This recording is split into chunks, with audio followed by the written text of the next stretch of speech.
말하기는 신수봉 권사님의 이 말씀처럼 백만송이의 장미의 사랑을 주님께서 우리에게 나눠주셨을 뿐만 아니라 오늘도 우리가 그 사랑을 주님께 올려드리는 그런 복된 시간으로 우리가 세워갈 수 있기를 기원합니다.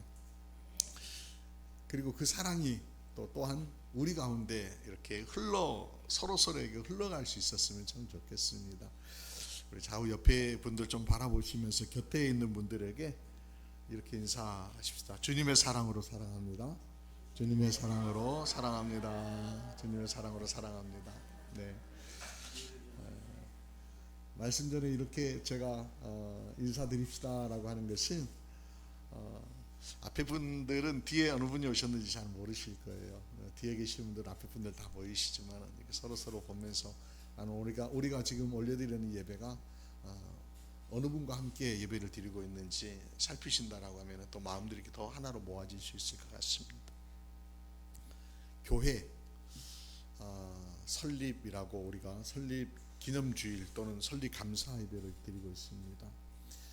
교회를 헬라어로 에클레시아라고 하는 단어를 씁니다. 에클레시아라고 하는 단어는 본래 이제 헬라어 본 의미로는 모임이라고 하는 뜻입니다. 근데 이게 이제 교회라고 하는 걸로 통용이 되어지고 있고요. 뭐 어떤 우리가 신학적인 의미, 신앙적인 어떤 고백은 교회란 예수 그리스도 안에서 하나님께서 우리에게 허락하신 그 구원의 은혜를 발견하고 하나님께로부터 부름받은 자들이 나와서 모인 곳 또는 예수의 이름으로 모여서 하나님을 찬양하고 경배하며 기도하며 말씀을 연구하고 또 아름다운 교제를 나누는 곳, 바로 우리를 교회라고 그렇게 얘기합니다. 이 교회에 대한 처음 언급은 마태복음 16장에 예수님께서 처음 하셨습니다. 16장 18절 말씀 보면은 또 내가 내게 이르노니 너는 베드로라 내가 이 반석 위에 내 교회를 세우리니 음부의 권세가 이기지 못하리라. 주님이 말씀하셨습니다. 이 반석 위에 내 교회를, 주님의 교회를 세우시겠다라고 하시는 거죠.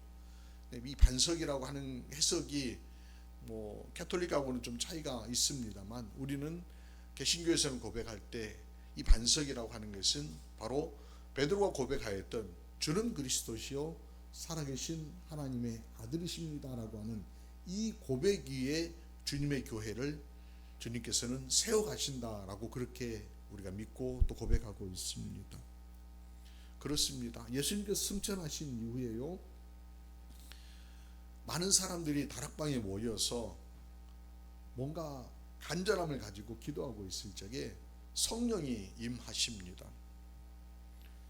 성령이 강림하셨을 적에 사람들이요 방언으로 말하기 시작하고 또 성령의 충만함을 받은 이후에 담대하게 말하기 시작을 합니다.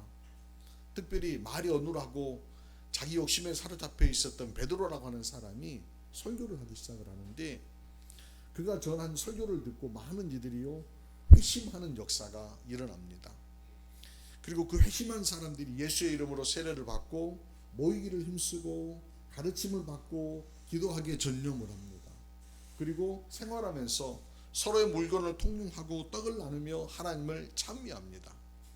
이게 바로 예루살렘 교회였던 겁니다. 이 예루살렘 교회는 다시 복음을 전하여서 예루살렘 교회를 통하여서 사마리아와 그리고 안디옥 지역에 교회가 세워지고요. 또 안디옥 교회를 통하여서 바나바와 바울을 통하여서 소아시아의 갈라디아 교회, 그리고 예베소, 서머나, 버가모, 누하디라, 또 사대, 빌라델피아, 나우디게아 이런 곳에 교회가 세워집니다. 이게 소아시아 교회이고요. 이 소아시아 교회에 의해서 성령의 이끌림 따라서 바울이 유럽 지역에 넘어가서 빌립보 교회, 그리고 고린도 교회, 데살로니가 교회들을 세워가게 됩니다. 교회는 그렇게 세워져 가게 되었고요. 교회가 든든하게 세워져 갈 즈음에 또 한편에서는 거짓 교사들도 교회에 들어와서 교회를 혼란스럽게 만듭니다. 오직 믿음으로 구원받는다, 예수의 이름으로 구원받는다라고 하는 이 가르침에 대한 흔들림이 생기게 됩니다. 그래서 바울은요, 예배소 교인들에게, 특별히 예배소 교회만을 위한 편지는 아닐 겁니다. 예배소서에서 교회란 무엇인지, 교회 생활이란 어떻게 감당해야 되는 것인지에 관한 교훈들을 전해주게 됩니다. 오늘 우리가 나누게 되는 이 예배소서 말씀도 바로 그런 의미에서 교회란 무엇이고 교회는 어떻게 세워져 가는가에 대해서 우리가 말씀을 통하여서 우리가 나눠볼 수 있을 것 같습니다. 어거스틴은 교회에 대해서요, 두 가지로 말을 합니다. 두 가지로 얘기하는데, 구분하여서 얘기하는 것이 가시적 교회와 불가시적 교회로 이렇게 구분을 합니다. 그러니까 가시적 교회라고 하는 것은 보이는 교회, 불가시적 교회는 보이지 않는 교회. 교회가 보이지 않는 교회도 있나? 이렇게 생각하실 겁니다. 어거스틴은 이렇게 구분을 하였었고요. 어거스틴의 전통을 이어받아서 칼빈도 역시 이 전통을 이어받게 됩니다. 자, 여러분, 가시적 교회라고 하는 것은 지금 우리 눈에 보이는 이 교회들입니다. 예수 이름으로 모여서 예배를 드리고 있는 여러분들, 바로 이 여러분들이 바로 가시적 교회입니다. 그런데 이 가시적 교회라고 하는 것이 한계가 있어요. 칼빈이 그런 얘기합니다. 공동체를 이루는 이들이 아직도 성화되지 못하여서 이름과 외형만 간직한 교인들이 넘쳐난다, 이런 얘기합니다. 그러니까 저를 보더라도, 여러분들을 보더라도 뭔가 한계가 있다라고 하는 거예요. 아직 온전하지 못하고 부족함이 있는 그런 교회, 이게 가시적 교회가 지닌 한계라는 거예요. 그런데 이 가시적 교회라고 하는 것뿐만 아니라 불가시적 교회, 보이지 않는 교회, 하나님께 디자인하시고 하나님께서 꿈꾸시고 하나님 눈에만 보이는 교회가 있다는 그런 얘기를 합니다. 하나님 눈에만 보이는 교회? 여러분 가운데에서도 가시적 교회가 있지만은 불가시적 교회, 하나님 눈에만 보이고 하나님께서 역사하시고 하나님이 임하시는 그런 교회가 존재한다는 겁니다. 그럼 나는 불가시적 교회인가? 가시적 교회인가? 여러분 구분하지 마시고요. 자꾸 구분하려고 하지 마세요. 불가시적 교회는 가시적 교회를 포함한다라고 하는 그런 얘기를 합니다. 불가시적 교회는 가시적 교회를 이끌어 간다라고 하는 그런 얘기도 어거스틴 합니다. 그러니까 하나님께 디자인하신 교회, 불가시적, 하나님 눈에만 보이는 그 교회는 결국 가시적 교회도 이끌어 나아가면서 세상 가운데 불가시적 교회가 가시적 교회로 새로워지는 그런 든든하게 세워지는 역사를 이끌어 간다라고 하는 얘기를 하는 거예요. 약간 어렵습니까? 약간 혼란스러우십니까?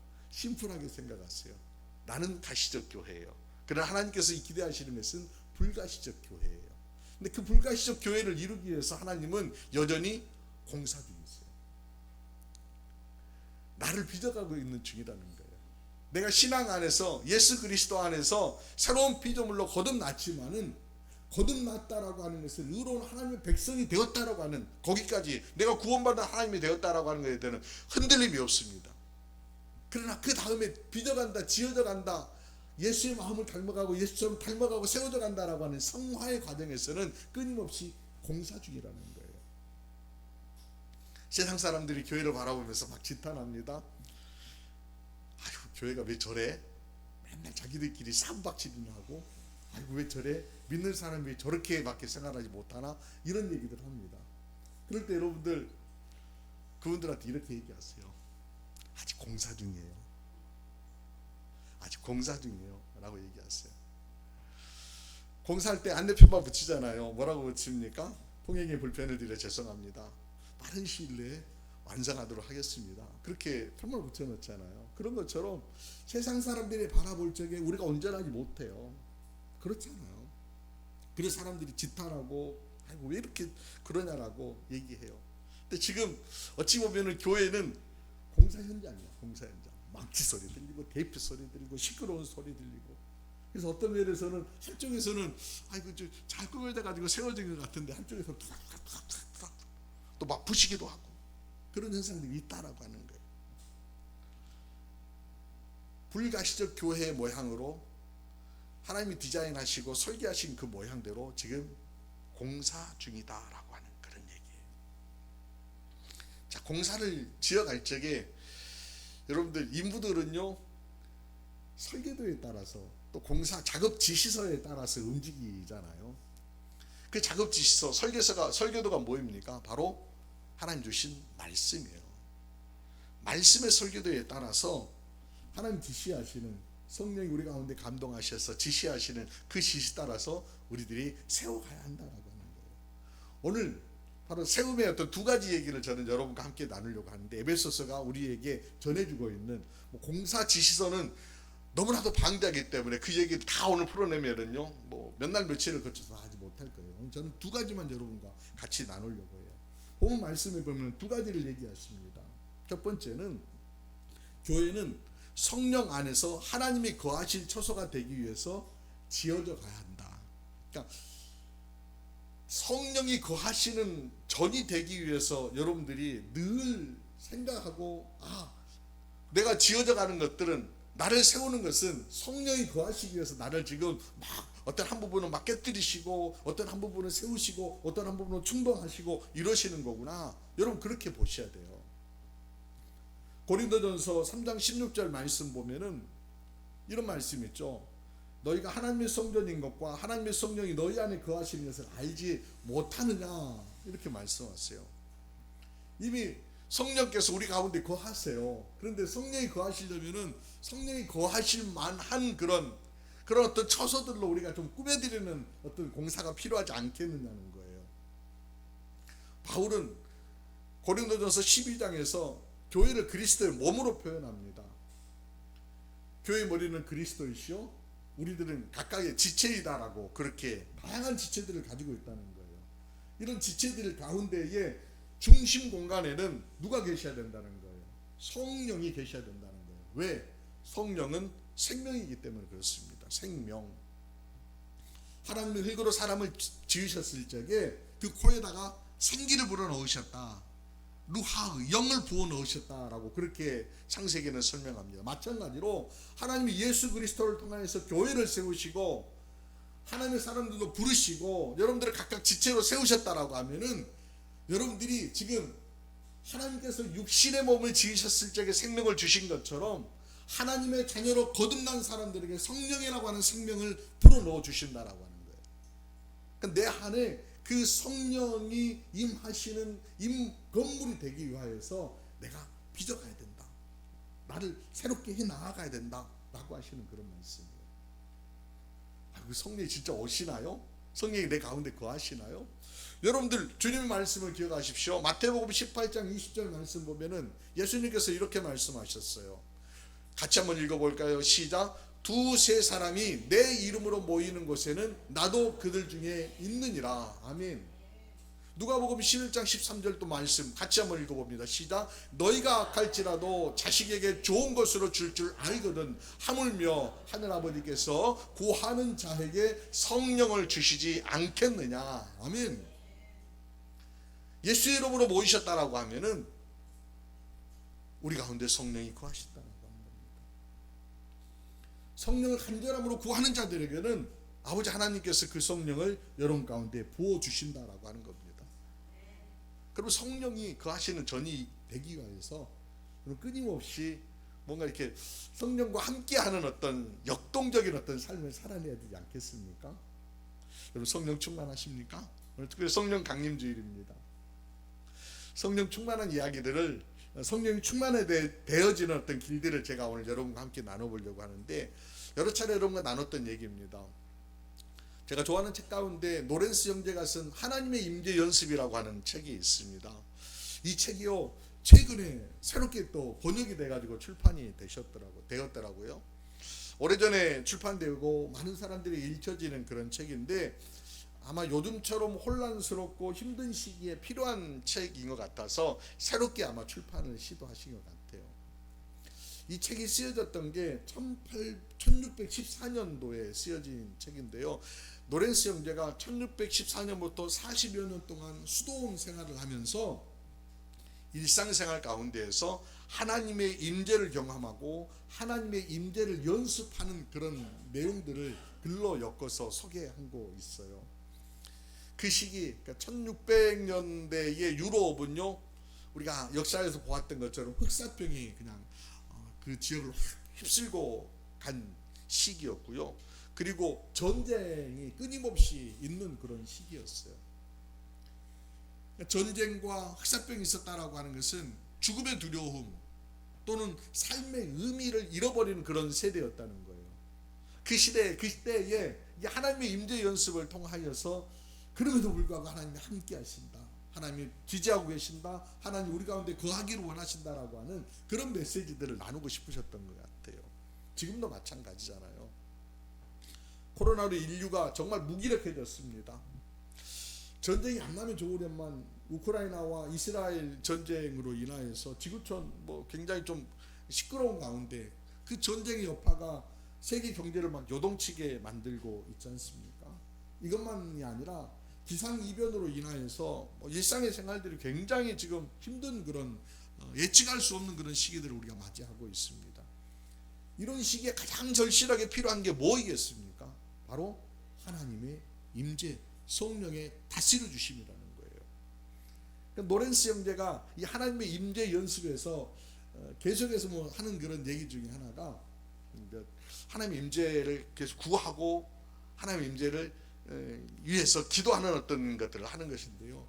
여러분 기도 생활이 굉장히 힘들다라고 얘기하는데 그래도 여러분 하루에 3번 정도는 기도하시죠? 하루에 3번 기도하시죠? 하루에 3번 기도 안 하시면 2번만 하시나요? 1번만 하시나요? 한 끼 드세요? 2끼 드세요? 3번 기도한다는 얘기는 그래도 식사기도 하시잖아요. 식사기도 하시니까 저는 그 시간에도 우리가 얼마든지 하나님의 임재를 구할 수 있다고 저는 생각해요. 여러분 기도하세요. 식사기도 할 때 이렇게 활용하면 참 좋을 것 같아요. 주님 부르잖아요. 주님 육신의 양식을 하신 참 감사합니다. 영의 양식도 내게 채워주옵소서. 예수님 이름으로 기도합니다. 간단하잖아요. 반찬 다 가지고 가면서 기도하실 필요 없어요. 네? 누가 수고했다라고 아니면 혹시 옆에 같이 식사하는 분 계시면은 대표해서 기도해 주세요. 일용할 양식 주시니 감사합니다. 따뜻한 교제가 이루어질 수 있도록 성령님 함께 해주세요. 이렇게 기도하는 거예요. 간단하잖아요. 하루에 3번 이렇게 기도하시면은 여러분 성령의 민감함이 우리 가운데 오게 될 것입니다. 추가합시다. 아침에 일어나고 저녁에 주무실 때 아침 눈 딱 뜨면 뭐 하세요? 주님 한번 불러보세요. 주님 호흡합니다. 감사합니다. 새롭게 허락받은 하루 주님과 동행하게 하옵소서. 예수님의 이름으로 기도합니다. 짧잖아요. 주무시기 전에 잠이 안 와요. 주님 또 부르세요. 주님 잠이 안 와요. 평안한 쉼을 허락해 주세요. 좋은 꿈 꾸게 하세요. 예수님의 이름으로 기도합니다. 우리가 일상생활 가운데에서 너무 형식과 내용을 갖춰가지고 기도해야 되겠다 이런 마음의 자세로 접근을 하니까 자꾸 기도에서 습관들을 놓치게 되는 것 같아요. 숨을 쉬면서도 노렌스 형제가 그런 얘기합니다. 들숨과 날숨, 예수기도가 그런 거이거든요. 들숨, 들이마시면서 성령님 내 안에, 날숨, 교만과 거짓과 미움은 나갈지어다. 들숨과 날숨하면서 이렇게 기도하는 거예요. 그리고 또 여러분들 막 내가 이렇게 뭐야 정말 못난 사람이야 라고 할 적에 홍영근 권사님 떠올리시면 좋아요. 홍영근 권사님 딱 보시면서 홍영근 권사님 카톡이나 이게 그 내용에 보시면은 거기에 퀴리에 엘리에손 이렇게 딱 쓰여 있어요. 뭔 말인지 그죠? 뭔 말인지 그랬는데 주님 나를 긍휼히 여겨 주소서. 그러니까 우리가 일상생활 가운데 그냥 주님 나 불쌍하잖아요. 불쌍히 여겨주세요. 이런 어떤 부름들을 하다 보면 어느 순간 내 안에요 주님과 함께 동행하는 것들이 느껴지기 시작할 거고 성령이 내 안에서 나의 제거해야 될 것들, 공사해야 될 것들을 하나씩 버려야 될 쓰레기들을 하나씩 퍼내실 겁니다. 그리고 세워야 될 것들 세워내시는 거예요. 그런 과정이 우리 가운데 있다 보면은 어느 순간 내가 주님이 거하실, 성령이 거하실 처소로 공사가 점점 진도가 나가게 된다는 거예요. 그런 여러분 될 수 있기를 바랍니다. 또 하나 새길 것은요, 불가시적 교회는 주님이 오시면 완성될 것 같아요. 그러니까 그때까지는 계속해서 현재 진행형으로 함께 지어져 가야 한다는 겁니다. 오늘 22절 말씀 한번 봅시다. 22절 말씀 보면은 너희도 성령 안에서 하나님의 거하실 처소가 되기 위하여 그리스도 예수 안에서 함께 지어져 가느니라. 그렇게 말합니다. 지어졌다가 이렇게 얘기하는 게 아니라 완료형으로가 아니라 계속해서 진행형이라는 거예요. 근데 여기에 핵심은 뭐입니까? 예수 안에서입니다. 예수 밖에서 지어지는 것은요, 친교 모임입니다. 예수 안에서 지어지셔야 되는 겁니다. 예수님이 밖에 계시고 내가 그 자리 차지하려면 내 교회 되는 겁니다. 자꾸 내 교회 만들려고 그러지 마십시오. 주님의 교회를 만들려고 하시는 것이 필요하다는 거예요. 그 주님께서 오늘 본문 말씀 보시면은 친히 모퉁이 돌이 되어주셨다라고 그렇게 말씀하십니다. 20절 너희는 사도들과 선지자들의 터 위에 세움을 입은 자라 그리스도 예수께서 친히 모퉁이 돌이 되셨느니라 라고 그렇게 선언하십니다. 모퉁이 돌이 되었다라고 하는 그런 의미, 여러분들 그 모퉁이 돌이라고 하는 건축학적으로 모퉁이 돌이라고 하는 것이 갖는 의미가요, 외부적인 압력이나 또는 서로 연결하는 어떤 도구로서 모퉁이 돌이 아주 요긴하게 쓰여진다라고 합니다. 근데 그 주님이 바로 서로 연결하고 외부적인 어떤 바람이나 또는 비에 대해서 막아주시기 위해서 안정감을 주기 위해서 모퉁이 돌이 주님이 딱 되어주셨다라고 하는 겁니다. 이제 남은 것은 뭐이겠습니까? 이제 남은 것은 연결하는 겁니다. 이어가는 것입니다. 서로 이어가는 것, 서로 세워가는 것입니다.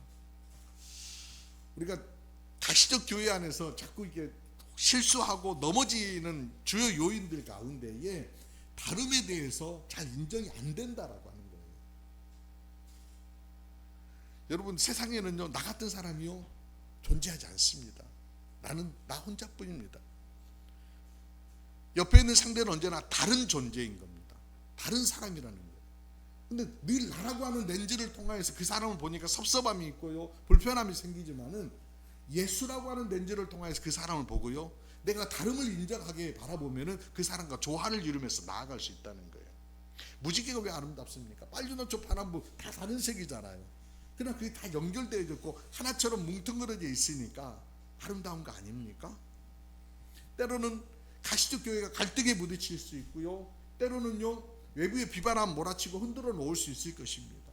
그러나 주님을 의지하여서 주님 안에서 안정감을 찾고 서로 지어져가는 존재들로 바라본다라고 하면은 그 존재들을 수용하게 되고 또 너그럽게 바라보며 서로의 연결점들이 다 이어지지 않겠습니까? 여러분의 삶 가운데 예수님이 언제나 삶의 기준음이 될 수 있었으면 참 좋겠습니다. 제가 고등학교 때 성가대에 들어갔는데 처음 성가대를 하는데요, 성가대 이제 지휘하시는 집사님께서 저를 막 지적을 하시는 거예요. 지적하는 이유는요 하나였어요. 왜 너는 네 소리만 내니? 나는 나름대로 큰 소리 내라고 그러니까 막 소리를 지르고 막 하는데 집사님이 왜 너는 네 소리만 내? 옆에 사람 소리도 들어봐. 그런 얘기 하더라고요. 옆에 사람 소리 왜 들어? 내 소리, 내 음만 내면 되지. 그런데 내 음만 내기 시작하면은요 하모니가 안 이루어지는 거예요. 틀린 내음인데 상대의 어떤 음과 이렇게 조화를 이루면서 좀 음폭도 좀 줄이기도 하고 또 그 맞추려고 하는 그런 노력들을 해야 되는데 그거 못하니까 자꾸 지적당했었어요. 그런데 지휘하시는 분은 전체 가운데서 기준음을 따라서 이런 것들을 화음을 조절해 주니까 조정하자 이러는 거 아니겠습니까? 그런 겁니다.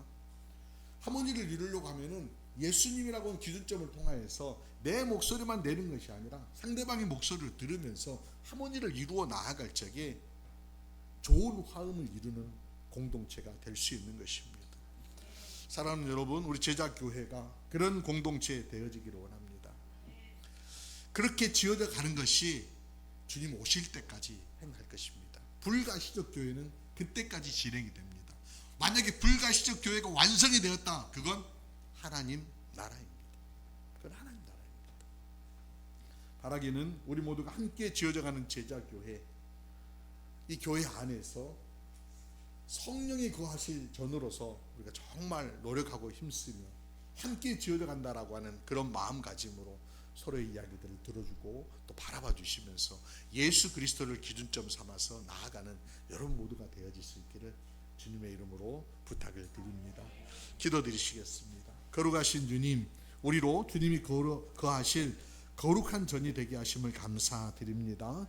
이 시간 주님의 이름으로 모여 성령을 구할 적에 우리 가운데 임재하시어서 따스한 바람으로 또는 촉촉한 이슬로 우리 마음을 다스려 주시니 감사를 드립니다. 언제나 주님의 임재를 기대하며 성령과 함께 평생의 삶을 살아내게 하여 주옵소서. 성령의 사람이 예수 안에 함께 지어져 감을 믿습니다. 모퉁이 돌이 되신 주님을 의지하여 서로 연결되어 주님의 영광을 드러내는 제자 교회가 되게 하옵소서. 다양한 모습으로 살아가신 주님 안에서 서로 연결하고 인정하고 수용하고 세워가는 제자 교회 되게 하옵소서. 그리하여서 아름다운 멜로디로 아름다운 하모니로 주님의 영광을 드러내고 하나님 나라 운동을 펼쳐 나아가는 교회 되게 하옵소서. 그 길에 영원토록 함께 하시고 도우실 우리 구주 예수 그리스도의 이름으로 기도드리옵나이다. 아멘. 아멘.